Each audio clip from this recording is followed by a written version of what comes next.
제가 깨닫게 되고 제가 다시 하나님의 원망과 분노의 마음이 원기를 정말 아끼고 소중하게 생각하면서 아 이게 하나님의 뜻이고 또 예. 나를 통해서 하나님께서 이루시는 것들이 있고 예. 또 지금은 제가 원기를 늘 하나님께서 이렇게 함께 살아가게 해주는 것에 감사가 있고 네. 그런데 그거는 하나님이 주신 시간이 있거든요. 그렇죠. 예. 그걸 제가 억지로 막 한다고 되는 건 아니고 그렇죠. 그게 그래요. 참 중요한 것 같아요. 그러니까 오늘의 이 순간, 오늘까지가 그러니까 그 다음 날이 아니라 오늘까지가 또 하나님께서 주신 저와 원기의 마지막 날일 수도 있다라는 그 마음을 늘 생각하다 보니까 네. 원기를 더 열심히 보게 되고 또 이 녀석의 말을 듣게 되고 더 함께 하려고 하고.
오늘 저는 감사의 기적을 믿는가 그런 제목으로 하나님의 말씀을 전하겠습니다.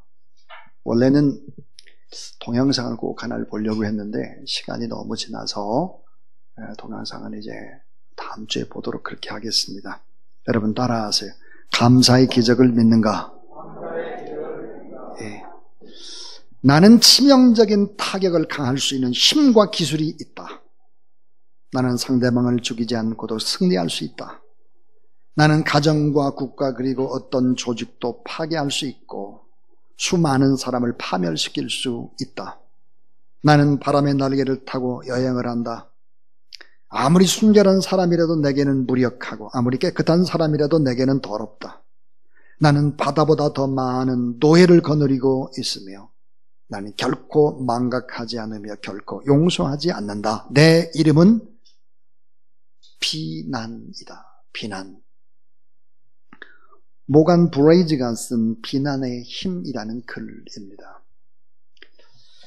현대 사회의 비난은 말로만 하는 것이 아니라 글이 넘어서 인터넷으로 또 방송으로 계속해서 퍼져나갑니다. 특별히 사회 지도층들은 앞장서서 비난을 사용하고 자신이 내뱉은 비난에 대해서 책임을 지지 않는 오늘의 무서운 시대를 맞고 있습니다.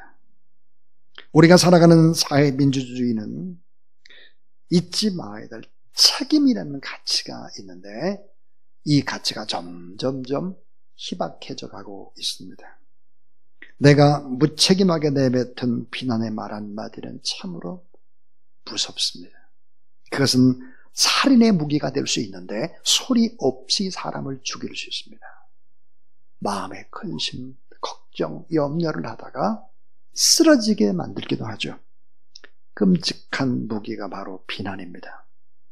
자, 비난하고 거칠은 언어를 쓰고 원망 불평하는 사람들은 지위 고하를 막론하고 실패합니다. 높은 자리라고 할지라도 곧 추락을 하게 되어 있습니다.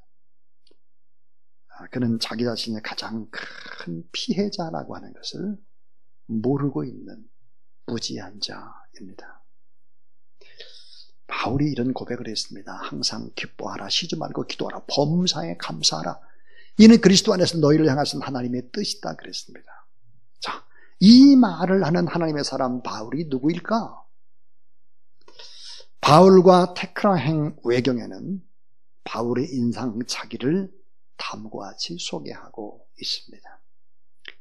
그는 키가 작고 눈이 작고 머리는 대머리고 다리는 휘어진 안짱다리를 하고 눈썹은 서로 맞닿아 있고 코는 매부리코 다부진 풍채를 가지고 있다. 전 이 설교를 준비하면서 제 책상 바로 옆에 있는 렘브란트가 그린 바울상을 이렇게 바라보면서 이 설교를 준비를 하면서 그를 가만히 보면서 참 제가 생각하기를 되게 못생겼네. 내가 훨씬 더 잘생겼네. 이야, 못생겨서 죄송합니다의 얼굴. 진짜 못생겼습니다. 저는 바울을 쳐다보면서 엄청 위로를 받았습니다. 그런데 이분이 범상치 않은 사람이, 이분은 천사 같은 오직 은혜, 오직 믿음, 오직 감사, 오직 복음을 위해서 자신의 모든 삶들을 다 불태우고 헌신했던 예수 그리스도를 가장 많이 닮은 사람이죠. 오늘 설교 제목이 감사의 기적을 믿는가? 나는 감사의 기적을 믿나? 당신은 감사의 기적을 믿습니까? 우리 모두 다는 다 오늘 예배를 드리고 있는 우리 모두가 다 감사의 기적을 정말 믿고 있습니까? 흔적신학, 흔적을 남긴다 그러잖아요. 흔적신학이라는 책을 쓴 서울여대 장경철 교수님은 왜 불평하는 사람들은 불평을 할까? 그런 얘기를 하고 있습니다. 왜 종종 불평과 불만을 터뜨리고 계속 그게 습관이 될까? 그 나름의 이유가 있다는 거예요. 그것은 어떤 종류의 결핍 때문이다 그랬습니다. 결핍. 행동의 기준을 자기가 세워놨는데 늘 기준에 미치지 못하는 거예요. 평균에도 미치지 못하는 거죠. 불평하는 사람들의 말을 듣다 보면은 그 사람의 마음이 이해가 되기도 합니다. 이 사람이 그동안 참느라고 정말 힘들었겠구나. 이런 생각이 들기도 하죠. 그러나 흔적신학이라는 이 책 속에서는 이런 얘기를 하고 있습니다. 자, 불평의 반응에도 역설이 존재한다. 결핍 때문에 불평을 하지만 그 불평 속에서 남아 도는 것이 있다는 거예요. 불평, 불만 잘하는 사람들이 남아 도는 것이 몇 가지가 있다는 거예요. 그게 뭘까? 하나는 시간이다. 시간. 불평하는 사람은 불평 속에서 시간이 남아 도는 사람이에요. 자, 남아 도는 시간이 없다면 불평, 불만할 수가 없죠. 왜냐하면 하루 벌어 하루 먹고 바쁘게 살아가는 사람에게 남의 일에 관심을 가질 수가 없어요. 내 일도 벅차요. 불평, 불만하는 사람들의 특징, 시간이 남아도는 사람이다. 또 하나는 불평거리를 찾아내는데 통찰력이 있는 사람, 다시 말하면 머리가 좋아요. 머리가. 불평하는 사람들 마음에 들지 않는 것을 찾아내는 재능을 발휘합니다. 어떤 사람은 예배 시간에 이렇게 와가지고는 설교를 듣는 것이 아니라 주보를 보면서 빨간 그 펜으로 틀린 글자를 찾아내요. 그 주보를 만들기 위해서 애쓰고 수고한 거는 전혀 보지 않고 그거를 다 밑줄 긋고 틀렸다고 하고 띄어쓰기 틀렸고 뭐 이런 거 막 이렇게 해가지고 나갈 때 교역자한테 그걸 주고 가요. 그분이 지금은 우리 교회 없어요. 이게 제가 농담하는 게 아니라 진짜 있었다니까요. 여러분 누군지 알 거예요. 오래된 분.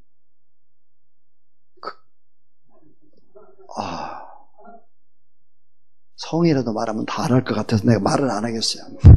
지금은 없어요, 그런 분이. 그러니까 머리가 좋고 통찰력 있는 사람이라는 거죠. 의미 있는 시간을 잘 못 쓰는 사람입니다. 잘 못 쓰는 사람. 지금 어때요? 하나님의 말씀을 받기도 시간이 없고 하나님이 내게 무슨 말씀을 주시나 하나님이 살아계시는 능력 앞에 귀를 쫑긋이 하고 마음의 문을 열고 이걸 받아들여야 되는데 거짓하고 있으니 무슨 그 사람의 생활이 행복할 수 있겠어요? 의미 있는 시간을 잘못 쓰는 사람이죠. 근데 흔적신학이라는 신학책에서는 이런 얘기를 해요. 불평불만이 많은 사람들은 이중고, 두 가지의 깊은 고민에 빠질 것이다 그랬어요. 하나가 뭘까? 축복의 삶을 누리지 못하는 거예요. 환경을 불평하고 또 가정을 불평하고 또 옆에 있는 사람을 불평하고 막 그러는 거니까요. 또 나중에는 심하면 하나님을 원망하니까요.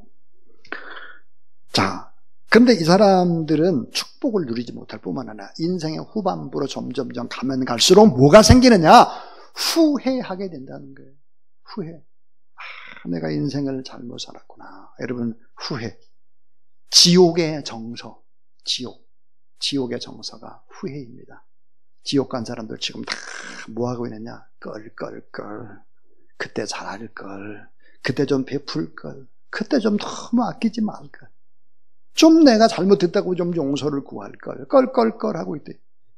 지옥의 정서가 후회입니다. 여러분, 후회함이 없는 참 행복한 인생을 살아가는 여러분 되길 주의 이름으로 축원합니다. 자, 감사하면 어떤 기적이 일어날까? 첫 번째예요. 따라서 감사하면 모든 것을 이깁니다. 자, 감사하면 모든 것을 이겨요. 모든 것. 어떤 걸 이길까요? 사탄의 세력을 이겨요. 감사하면. 이 감사가 엄청난 무기예요. 무기. 사탄은 불평, 불만, 또 불행, 어두움, 염려, 근심, 두려움 이런 거 막 주거든요. 감사해. 사탄도 이겨요. 원수도 이겨요. 나를 비난하고 나쁘다고 하는 사람들도 이겨요. 뭐까지 이기냐? 나 자신까지도 감사하면 다 이기게 돼 있어요. 그래서 우리가 지금 일본으로 언제나 하는 게 뭐예요? 감사 캠페인이죠.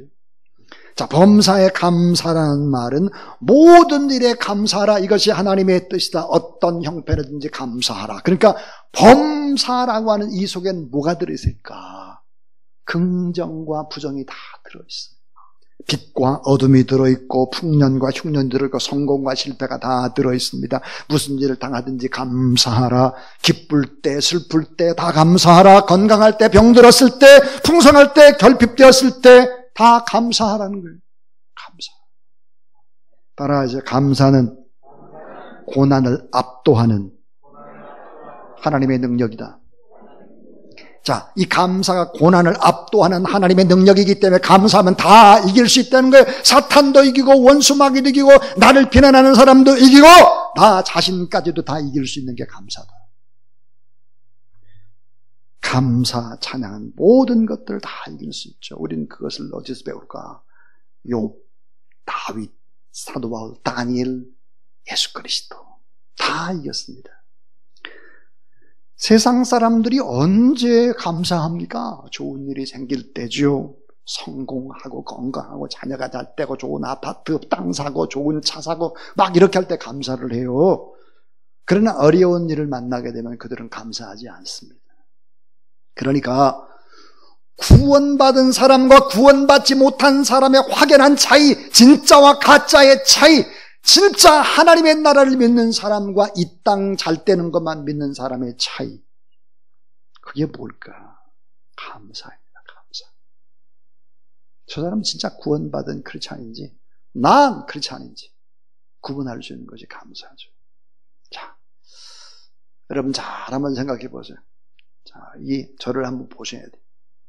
자, 축복의 약속이 있어요. 우리를 향한 축복의 약속. 이 축복의 약속이 반드시 응답의 기적으로 나타나요. 믿으시기 바랍니다.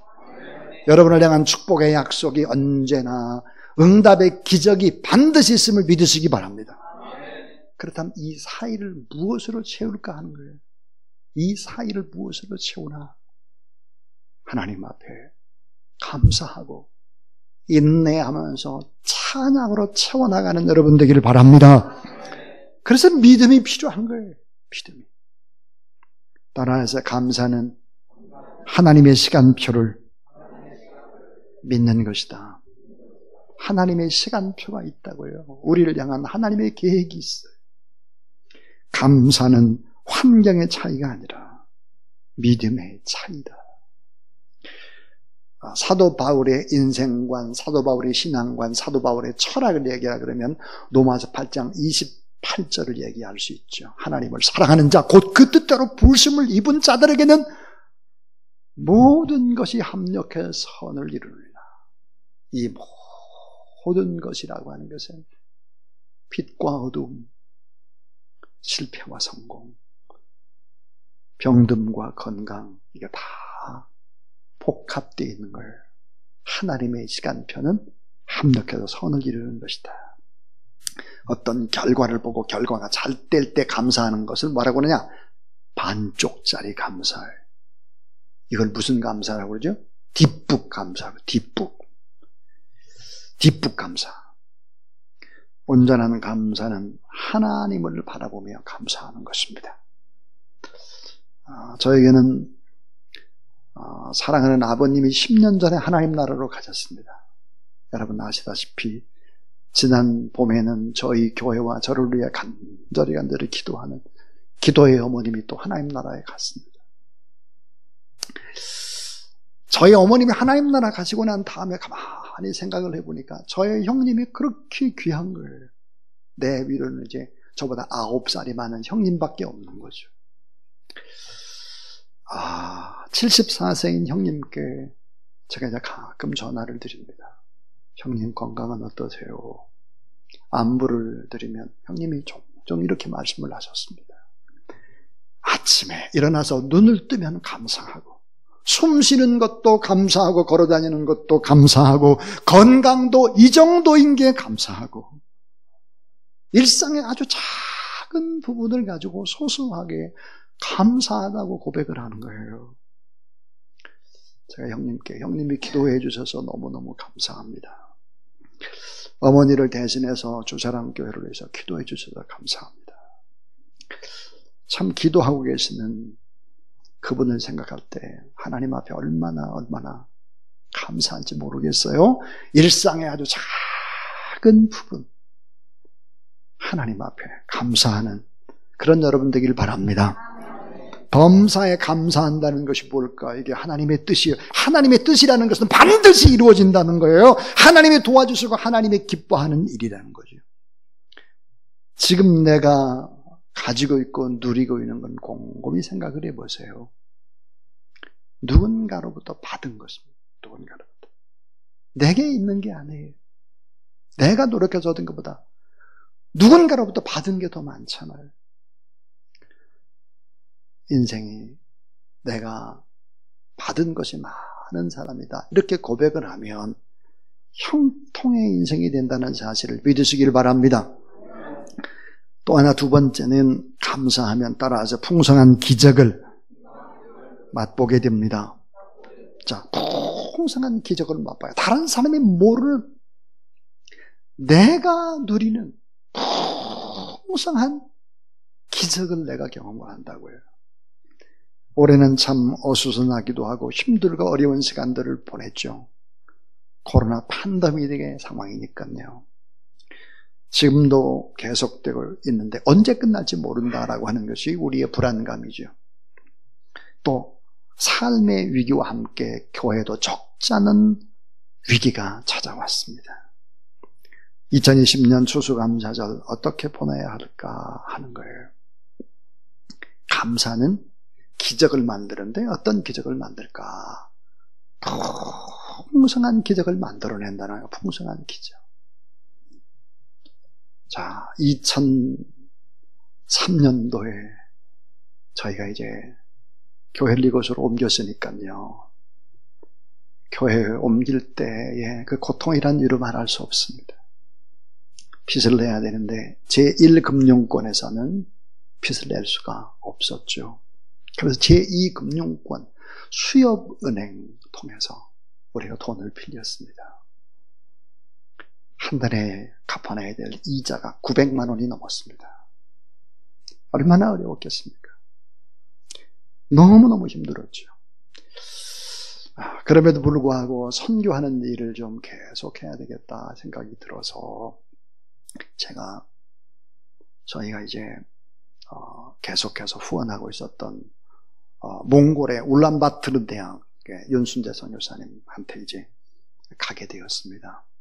그때 이제 예능교회, 일산중심교회, 또 목민교회, 우리 교회 다 형제교회잖아요. 같이 가면서 정양국 집사님도 같이 갔죠. 그리고는 한의장신대 이사장인 이제 김동영 목사님도 같이 갔을 뿐만 아니라 저를 이제 가르친 스승인 정장복 교수님이 같이 가셨습니다. 그래서 이제 울란바토르 대학 바로 옆에 있는 징기스칸 호텔에서 3일을 묵었죠. 저하고 정장복 교수님은 같은 방을 쓰게 되었습니다. 이 교수님이 자기는 이제 덕소에다가 이 장신대를 다 마치고 덕소에다가 집을 얻으셨다는 거예요. 아파트. 책이 워낙 많기 때문에 아파트를 2층을 얻었어요. 위층은 이제 서재고 아래층은 이제 사는 집이고, 그리고는 이제 후학들을 좀 가르치면서 조금 편하게 사시겠다 이런 생각을 하고 있었죠. 그런데 저는 한의장신대 이사장인 김동현 목사님 통해서 김 목사님, 아무래도 정장복 교수님이 한의장신대 총장으로 가면 좋겠다고 말을 해주었습니다. 근데 이분은 전혀 한의장신대 총장으로 갈 마음이 없는 분이에요. 편하게 사시겠다는 거예요. 근데 저하고 같이 한 방을 쓰는데 제가 교수님한테 그러세요. 교수님, 한일장신대는 빚이 100억 막 이렇게 되는데 참 누가 총장을 맡아야 될지 참 걱정이 됩니다. 그랬더니 참 누가 맡는지 모르겠지만 참 혼 좀 나겠지 이렇게 말씀하셨어요. 그래서 제가 뭐라고 하면 교수님이 가셔야 되겠네요. 거기 저희한테 가르치기를 어떻게 했냐. 자, 좋은 곳이 있고 나쁜 곳이 있을 때 나쁜 곳으로 가라고 그렇게 가르쳤잖아요. 우리는 그렇게 가고 교수님은 그렇게 나쁜 곳은 안 가고 그러면 되겠습니까? 가세요. 그랬더니 김 목사 좀 그런 말 하지 마 나한테. 첫날 저녁 그랬어요. 제가 저의 삶을 얘기했습니다. 우리 교회가 물질이 있어서 선교하고 이렇게 하는 게 아니다. 선교는 지상 명령이고 오히려 불편하게 살다가 좀 하나님 나라에 가야 되지 않겠냐.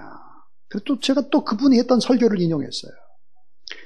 우리가 이 땅에 살지만 우리는 왕이다. 신분이 왕. 근데 거지처럼 잠시 좀 살자. 거지처럼 살아도 우리는 거지가 아니라 왕이지 않냐. 이런 설교를 그분이 하셨거든요. 내가 그걸 하면서 왕 노릇할 거요, 거지 할 거요, 내가. 그랬더니 왜 자꾸 그래? 방 바꿔 나한테. 결국은 가겠다. 한일장신대 총장으로 가겠다.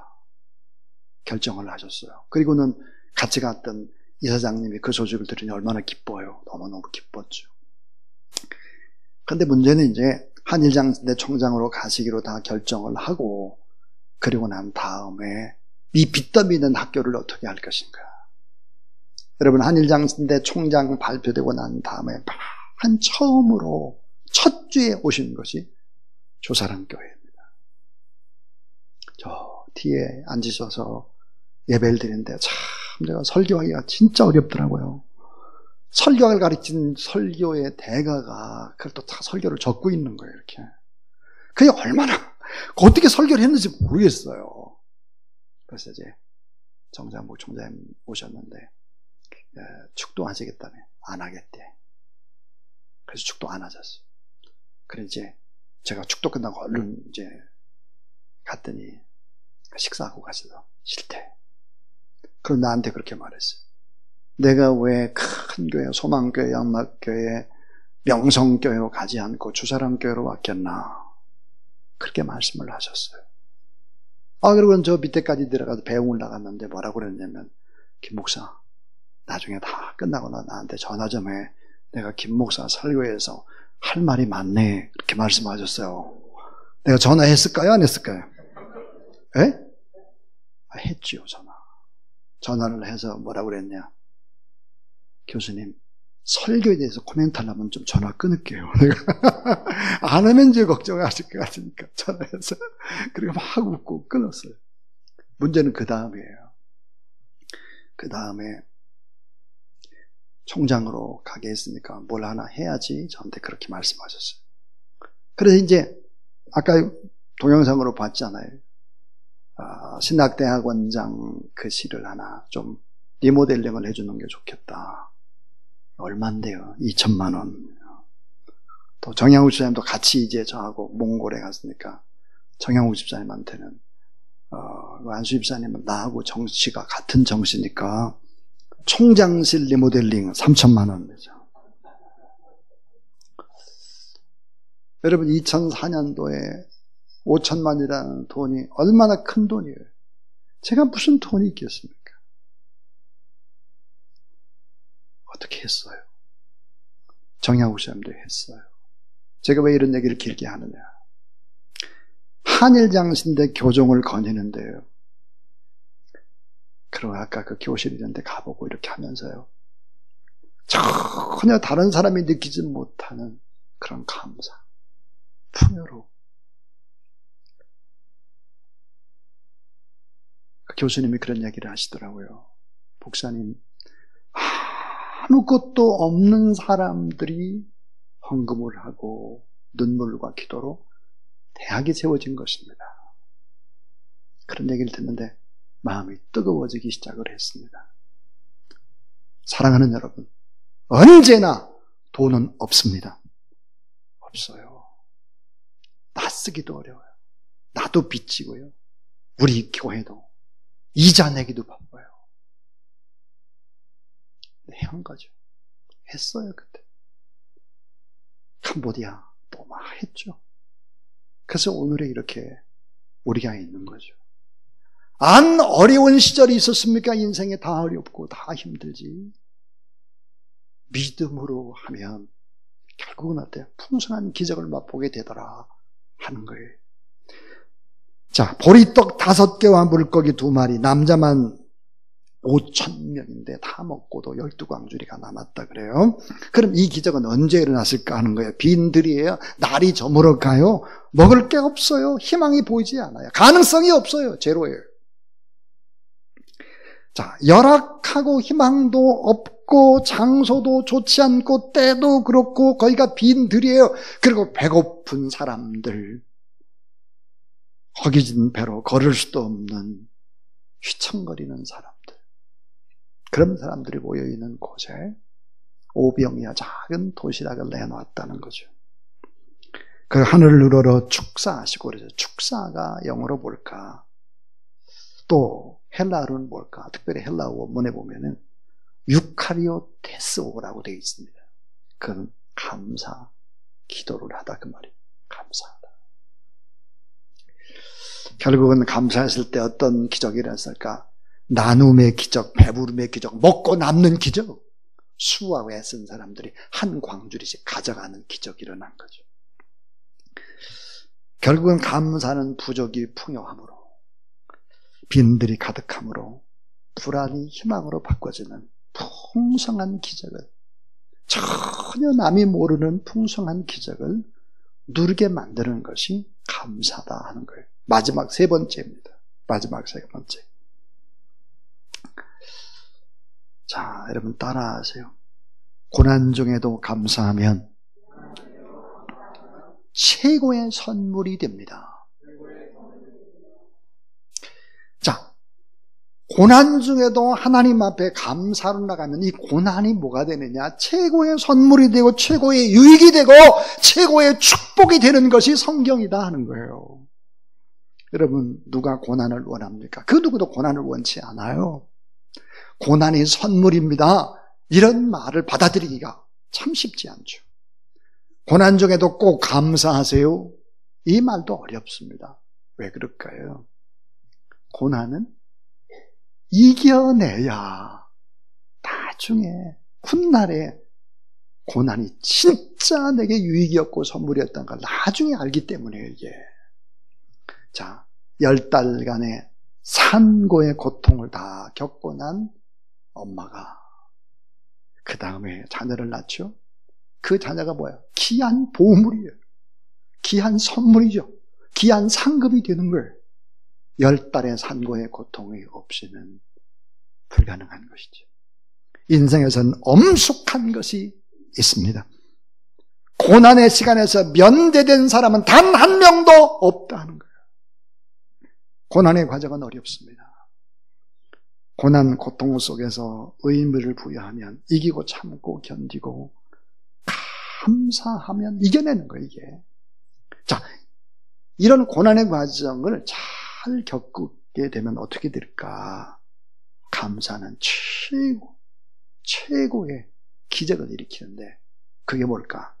고난이 오히려 선물이 되고 고난이 축복이 되고 고난이 나를 변화시키고 고난이 내가 다른 사람을 품을 수 있고 고난이 유익이다 하는 거죠. 따라하세요. 감사는 소망을 가지고 있다는 증거입니다.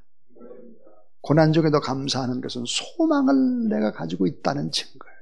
소망을. 자, 있을 때도 감사해야 되겠지만 없을 때 감사. 참신앙에는 있어서만 감사하지 않죠. 없을 때에도 감사하는 것입니다. 오늘 한국교회와 성도들은 어떤 자세로 하나님 앞에 감사해야 될까 하는 걸 하박국의 감사가 필요한 시간을 맞이했습니다. 하박국의 감사. 비록 무화과 나무가 무성하지 못하며 포도나무에 열매가 없으며 감람나에 소출이 없으며 밭에 먹을 것이 없으며 우리의 양이 없으며 외양간에 소가 없을지라도 나는 여호와로 말미암아 즐거워하며 나의 구원의 하나님으로 말미암아 기뻐하리로다. 주 여호와는 나의 힘이시라. 나의 발을 사슴과 같게 하사 나를 나의 높은 곳으로 다니게 하시리로다. 이 노래는 지휘하는 사람을 위하여 내 수금에 맞춘 것이니라 그랬습니다. 없고 없을지라도 구원의 하나님 때문에 감사로 나가라. 그렇게 되면 어떻게 되겠나? 그렇게 되면 결국은 전혀 다른 곳에서 얻을 수 없는 그런 선물을 얻고 축복을 얻고 유익을 얻고 변화를 얻고 성숙을 얻고 그리고 나중에 어때요? 간증하는 거예요. 간증. 제가 한일장신대학에 대해서 간증했지 않습니까? 자, 여러분 감사하면 모든 것들을 다 이길 수 있다. 이겨라. 감사하면 풍성한 기적을 맛볼 수 있다. 고난 중에도 감사하면 결국은 최고의 선물, 최고의 유익, 최고의 축복을 얻을 수 있다. 그랬습니다. 그래서 언제나 하나님 앞에 감사로 나가는 그런 여러분 되기를 주의 이름으로 축원합니다.